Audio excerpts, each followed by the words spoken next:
Je suis le cep et vous êtes les savants. Celui qui demeure en moi et en qui je demeure porte beaucoup de fruits. Car sans moi, vous ne pouvez rien faire. Jean 15, 5. En lisant ce verset, je peux comprendre que je dois rien faire d'autre que d'accomplir ce qui plaît à Christ.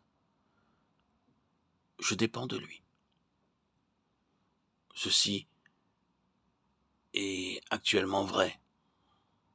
Jésus-Christ vient insuffler son propre esprit en nous, pour que nous trouvions notre bonheur suprême en vivant entièrement pour Dieu, comme il l'a fait.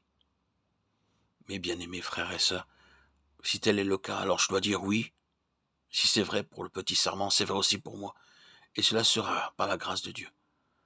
Je vivrai alors jour après jour pour que Christ puisse faire de moi ce qu'il veut, dans cette totale dépendance et soumission au Saint-Esprit qui me guidera à son écoute, attentif. Je pourrai être guidé par lui et être ainsi attaché au cep. Nous pouvons toucher aussi à une terrible erreur qui gît à la base de notre religion personnelle. Très souvent, un homme pense « j'ai mes affaires, mes devoirs de famille, mes relations en tant que citoyen. Je ne peux changer tout cela. Et à côté de cela, je pratiquerai ma religion et je servirai Dieu, et cela me gardera du péché. Que Dieu m'aide à remplir mes devoirs. » C'est faux. Quand Christ vint, il vint pour acheter le pécheur avec son sang. S'il y avait ici un marché d'esclaves et que j'aille acheter un esclave, j'emmènerai cet esclave chez moi, loin des choses parmi lesquelles il a vécu auparavant. Et il vivrait dans ma maison, il m'appartiendrait, je pourrais lui donner des ordres toute la journée. Et si cet esclave était fidèle, il vivrait comme n'ayant ni volonté ni désir personnel, son seul but étant d'assurer le bien-être de son maître et de chercher à honorer son maître.